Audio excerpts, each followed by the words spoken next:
Reka nongere ngusuze kandi wifurize ibihe byiza ukomeje kudukurikira uri hirya no hino mu bice bitandukanye mu Rwanda no hanze y'igihugu cy'u Rwanda. Ari nako ngwikaze muri gahunda z'amakuru yacu ni M247 TV nkuko bisanzwe. Amakuru atugera muri aka kanya aravuga ko umwe mu bakozi ba Minisiteri y'Ibidukikije aherutse gutabwa muri yombi n'urwego rw'igihugu rw'ubugenzacyaha RIB rumukurikiranyweho kwakira ruswa. Umuvugizi warwo bwana Dr Thierry B Murangira yabwiye ikinyamakuru Tarifa cyandikira ku butaka bw'u Rwanda ko bamufatiye mu cyuho yakiriye ruswa. Uwo mugabo yarahagarariye ubunyamabanga muri iriya minisiteri yafatiwe mu murenge wa Kimisagara, akagari ka Kimisagara mu karere ka Nyarugenge mu mujyi wa Kigali. Umuvugizi wa RIB Dr B Murangira Thierry akaba yasabye abaturage kwirinda kujya abaka abantu ruswa kugira ngo rero babahe serivisi. Yagize ati nta muntu wari ukwiye kwaka abaturage ruswa ngo abahe serivisi kandi basanzwe bazemerewe, ibyo rero babireke mu by'ukuri uko yabitangaje. Dr Murangira akaba yabwiye ikinyamakuru Tarifa ko icyaha ruswa mu by'ukuri uriya mugabo akurikiranyweho kimuhamye yahanishwa igihano cy'igifungo kiri hagati y'imyaka 5 n'imyaka 7. Ikindi ngo nuko ahanishwa rero amande akubye inshuro 3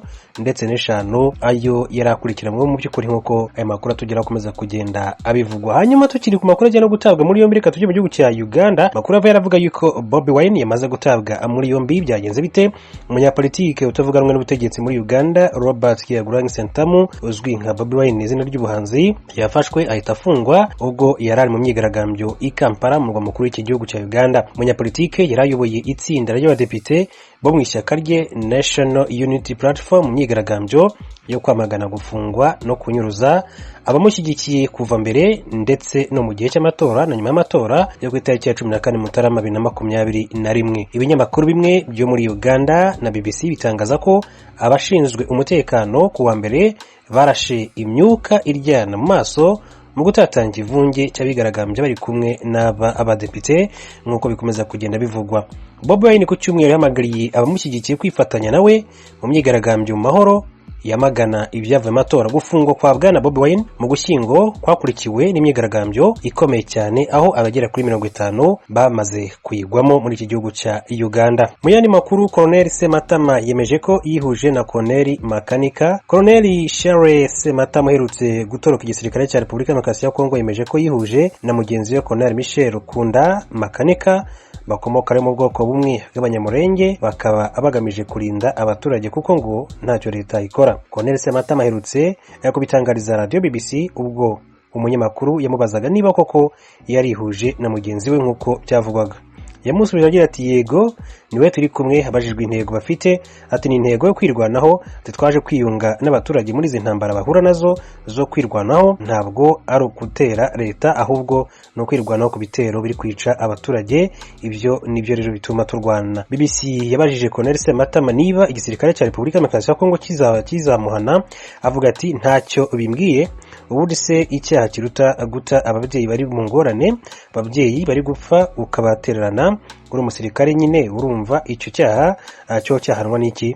Nacyo ni icyaha gikomeye, guta ababyeyi bakaguma gupfa kandi witwa ngo uri umusirikare uri muri leta, icyo cyaha ntabwo rero gikomeye, icyaha no guta abaturage nk'uko yakomeje kugenda bivuga Colonel Sematama. Iyi radio rero yabajije Colonel Sematama niba we na Colonel Makanika bazashobora kurinda abaturage nk'uko babivuga. Agira ati cyane tuzabakingira, ati n'ubundi bari hano, ati harabona asanze hano, ati batujijwe bafite amahoro. Ubu ngubu rero muri no minsi tuzabifatikanya nyine tubakingire nta kibazo. Impera za Gashyantare 2021 nibwo byamenyekanye ko Colonel Sematama yatorotse igisirikare cya Repubulika Iharanira Demokarasi ya Kongo, aho yari komanda wa regime ya 311 ikorera muri teritwari ya Masisi mu ntara ya Kivu y'Amajyaruguru. Hanyuma ayakurikiye rero Colonel Makanika watorotse igisirikare cya Repubulika Iharanira Demokarasi ya Kongo mpera z'umwaka wa 2019, nawe wemera itangazamakuru ko agiye rero kurinda umutekano w'abaturage bakomeje kwicwa na leta ndetse leta ibirebera muri iki gihugu cya Repubulika Iharanira Demokarasi ya Kongo gihere mu burengerazuba bw'u Rwanda. Aba basirikare rero bakomeje kuva mu ngabo za Repubulika Demokarasi ya Kongo mu gihe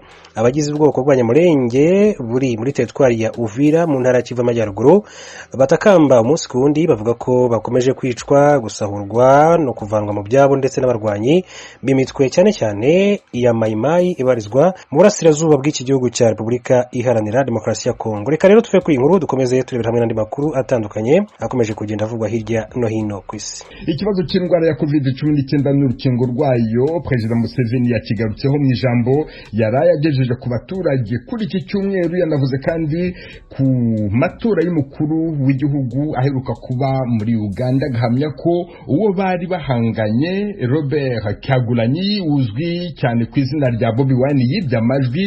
Umunyamakuru w'ijwi ry'Amerika i Kampala Ignatius Bahizi yakurikiranye iryo jambo. Ignatius, wiriweho? Mwiriwe neza Venuste.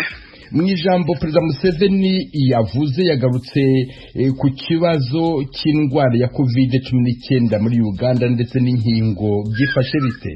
Mu by'ukuri Perezida Museveni we yavugaga ko byifashe neza cyane, ko igihugu cyifashe neza, cyakoze neza kurwanya iki cyorezo cya COVID-19, ko abanyagihugu bose bakurikije amabwiriza, akaba ariyo mpamvu ubu ngubu uburwayi bwagabanyutse cyane. Avuga ko mu gihugu cyose abantu bari mu mavuriro bakirwaye ari abantu 28 bonyine, kandi ngo muri abo 28 umunani bonyine nibo barwaye cyane. Avuga rero ko bikifashe neza, ariko yongera kwibutsa abanyagihugu ngo nubwo bimeze bitya ntibagomba kwirengagiza cyangwa bakibagirwa amabwiriza bahawe, ko bagomba kuyakurikiza kuko COVID iracyahari. Ariko mu by'ukuri avuga ko ibanza kugabanyuka mu gihugu cyane. Uganda yatangiye igikorwa cyo gukingira abanyagihugu mu cyumweru gishize, ariko nk'uko byabaye mu bindi bihugu Perezida Museveni ntabwo yigeze agaragara yikingiza kugira ngo ndetse n'abandi banyagihugu bamukurikize. Perezida Museveni ibyo ngibyo yabivuzeho iki kuri icyo kibazo cy'uko atarikingiza kugeza ubu? Nibyo koko Perezida Museveni ntabwo yarikingiza, kandi abanyagihugu bose nicyo bari bategereje kubona, ndetse bamwe baravuga ko batazikingiza mbere y'uko babona Perezida Museveni yikingiza. Ariko we impamvu yatanze, yavuze ko izi nkingo zirimo kuza ubu ngubu ari nke, bashaka kuziharira abantu bakora mu bice bashobora kwandura cyane, nk'abaganga, abarimu, abantu bakora ku kibuga cy'indege n'abandi. Ariko we ko atari muri abo bantu bashobora kwandura, bari mu myanya ishobora kwandura. Ariko nanone ikindi yavuze ko impamvu atari yikingiza nuko hariho inkingo nyinshi zitandukanye ziva mu Burusiya, mu Bushinwa, mu Buhinde n'ahandi. Avuga ko rero atari yafata umwanzuro urukingo rwo azakoresha muri izo zose zituruka mu bindi bihugu, ko akibitekerezaho, ariko ko azikingiza we n'umufasha we ndetse n'umuryango we bamaze kwemeza urukingo bazakoresha. Ndetse anavuga ko na Uganda nayo irimo gutegura urukingo rwayo, nubwo ruzatinda ngo ariko narwo rurahari, ko ruzafasha mu kugabanya iki cyorezo cyangwa mu bihe biri imbere. Perezida Museveni kandi yanagarutse ku kibazo gikomeje kuvugwa muri Uganda cy'itorwa rye, nuko Robert Kyagulanyi uzwi cyane ku izina rya Bobi Wine atemera yuko yamutsinze. Ibyo byo yabivuzeho iki? Nibyo Perezida yatangiye avuga yuko yanze kugira icyo avuga ku bijyanye no guhinyuza ukuntu yatowe cyangwa guhakanya ukuntu yatowe. Avuga ko yanze kubivuga kuko hari hakiri urubanza mu rukiko rwo Bobi Wine yari yareze, ngo ariko ubwo urubanza rutakiriho akaba afite amahirwe nawo kugira uruhande rwe rwavuga uko abyivugira aha mu ijambo rye.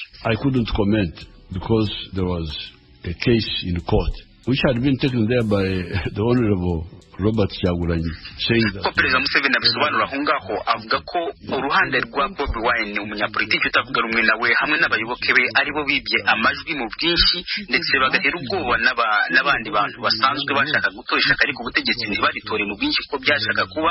Bityo Perezida Museveni yagerageza kuvuga ko n'amajwi asaga gato 3 miliyoni zo bwana Robert Kyagulanyi yabonye atajaga kuyabona iyo batiba amajwi, kuko we Perezida Museveni yizera ko yajaga kubona amajwi menshi cyane kurenga kuri 54% nayo yabonye iyo uruhande rwa Bobi Wine utaza kwiba.